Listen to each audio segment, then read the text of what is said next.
You're scrolling through your phone, maybe checking your bank balance, and you stumble upon this sleek, minimalist app called Lunar. You think, that looks interesting. But then, the question hits you, just how many other people are using this thing? Is it a hidden gem, or is it a booming financial force? Ever wondered that? Because I sure have. We're diving deep into the world of Lunar today, trying to pin down that elusive number, their user base. It's a question that's surprisingly tricky to answer directly.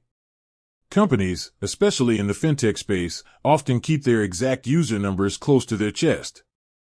It's a competitive landscape, and revealing those figures can give rivals a strategic advantage.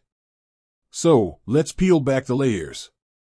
Lunar, for those who might not know, is a Nordic digital bank. They're all about modern banking, offering things like budgeting tools, investment options, and a seamless mobile experience. They've been making waves in Denmark, Sweden, and Norway, promising to shake up the traditional banking scene. Now, finding precise user numbers is like trying to catch smoke. But we can look at some clues. Funding rounds are a good place to start. When Lunar secures investment, they often tout their growth and user acquisition. These figures, while not always publicly disclosed in detail, give us a sense of their scale.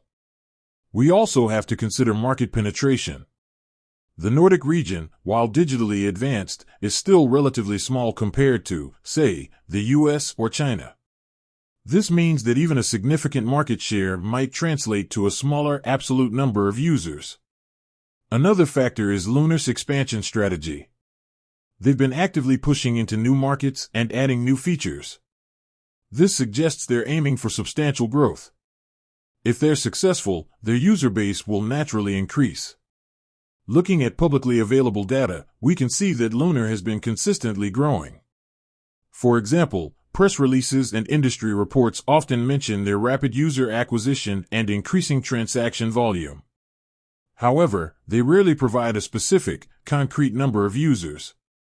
Let's think about the context. The Nordic countries have a high adoption rate of digital banking. This creates a fertile ground for companies like Lunar. They're tapping into a tech-savvy population that's open to new financial solutions. We can also consider their App Store rankings. A high ranking in finance categories can indicate a significant user base. However, App Store rankings fluctuate, and they don't provide precise user counts.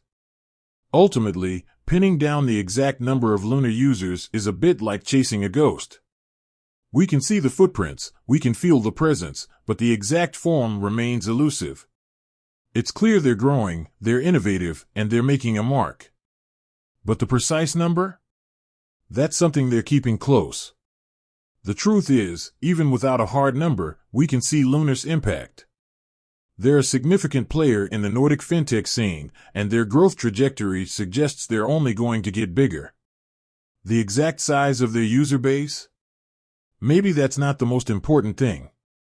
What matters is their innovation, their impact, and their potential. With that said, thanks for watching, and until next time.